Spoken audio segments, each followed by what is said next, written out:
Kurdish-led forces have withdrawn from the northern Syrian town of Ras al-Ain, apparently in line with the terms of a deal between the U.S. and Turkey. A convoy of ambulances carrying wounded civilians and Kurdish fighters was seen leaving the area on Sunday. Ankara wants to establish a so-called safe zone in the region and demands Kurdish forces withdraw completely. Turkey agreed to pause fighting in the area last week to allow their departure. That truce is set to run out on Tuesday. And in just a moment, we will speak with Andreas Nick, a Turkey expert and member of the German Parliament's Foreign Affairs Committee. But first, our next report takes a look at the contested area for this proposed safe zone. Some of the fiercest fighting against the so-called Islamic State happened in Syria along Turkey's border. Kurdish fighters helped turn the tide with the battle for Kobani, which has since become one of the main Kurdish centers. For Turkey, that's a provocation. It considers Kurdish forces an existential threat. With regard to the establishment of a safe zone, our aim was for the area to be cleaned of terrorists. As a result of our president's skilled leadership, we got what we wanted in the negotiations. The area is a fertile plain that once grew the grain that fed much of Syria. About 1.7 million Kurds live here, along with 500,000 Syrian Arabs and others. But the area is also home to thousands of IS prisoners, guarded by Kurds at several sites. Turkey has reportedly guaranteed they won't break out, though at least one small-scale prison break has already happened. Meanwhile, more than 150,000 people have been forced to leave their homes by the fighting. They don't know what's next. I'm very happy about the ceasefire. I hope all citizens return to the country. But for the time being, I won't return until security is established in Syria. Then we'll go back. But with Turkish forces and pro-Turkey Syrian fighters massing in their cities, returning here is unlikely for the Kurds. Turkey plans to resettle more than 1 million refugees here, mainly Syrians originally from elsewhere in the country. And I am joined now by Andreas Nick, CDU member of the Bundestag and Foreign Affairs Committee and the CDU-CSU Parliamentary Group spokesperson for Turkey. Welcome to the program, and thank you so much for joining us. I'd like to begin by asking you, because the German Foreign Minister Heiko Maas says that Turkey's operation against those Kurdish forces in northern Syria is a violation of international law. Given that, what action should Germany be willing to take? I think it is clear that there is no justification under international law for this military operation. It is not covered, I think, under immediate self-defense. It is politically and militarily risky.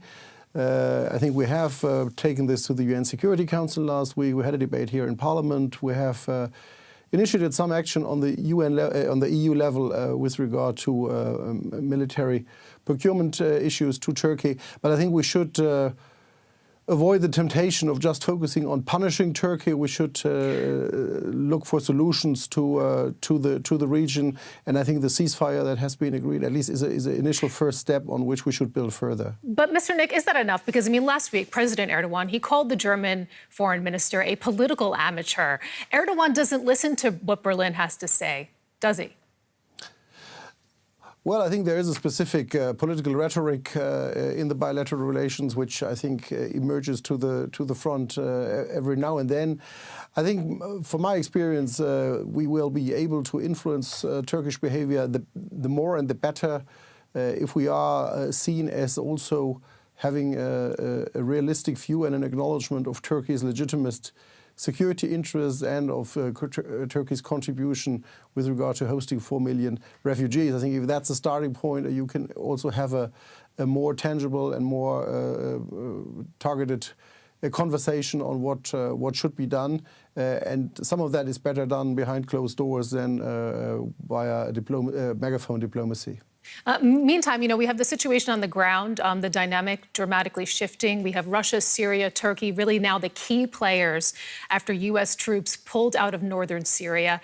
And I'm curious to hear how you see the shifting dynamic and potentially a changing role for Europe. I think clearly what has happening has first and foremost strengthened the role of the Assad regime. It has strengthened the role of Russia in Syria. The potential for the EU to contribute to a solution so far is rather limited. I think if the chance is there to extend the ceasefire further and give room for political agreement, political solution on what should be done, this would require at some point not only an agreement with Russia, but probably also a mandate from the UN Security Council. The EU should be willing to make a constructive contribution to create a buffer zone that would stop military violence for a more sustained period. But I think the stakes on this are high. It would require a broad agreement with Syrian government, with Russia, and it would probably at some point also require the willingness of EU countries to commit peace troops to this region, which I think would be a major challenge. But that's wishful thinking, isn't it? I mean, what if the ceasefire is not extended? Because Turkey has only agreed to a pause in fighting for 5 days. How concerned are you about what will happen to the Kurds in the area when it runs out on Tuesday? I think that's I think why the top priority needs to be to extend that ceasefire. I think we should keep all options open on increasing pressure on Turkey. But on the other hand, I think any solution will require to also take into account Turkey's legitimate interest and to do everything we can to maintain Turkey's alliance with the West, with NATO, and with positive relations with the European Union. I think pushing Turkey out of that and pushing Turkey even closer towards Russia or China is not helpful and will also not contribute to solving the issue in Syria. Andreas Nick, member of the German Bundestag Foreign Affairs Committee, thank you so much for speaking with us here on DW. Thank you.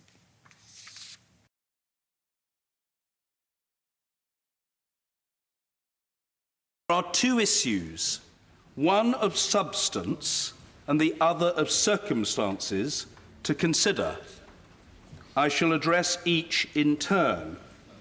First, I have to judge whether the motion tabled under Section 13(1)(b) of the 2018 Act for debate today is the same in substance as that which was decided on Saturday. Page 397 of Erskine May is clear that such a motion may not be brought forward again during that same session. It is equally clear that adjudication of cases is a matter for the chair. I invoked Erskine May and ruled on this issue as recently as March the 18th this year. Saturday's motion sought approval for the withdrawal agreement, the political declaration on the future relationship between the EU and the UK, and the declaration concerning the operation of the democratic consent in Northern Ireland provision. Today's motion seeks approval for the withdrawal agreement, the political declaration on the future relationship between the EU and the UK, and the declaration concerning the operation of the democratic consent in Northern Ireland provision. It is clear that the motions are in substance the same.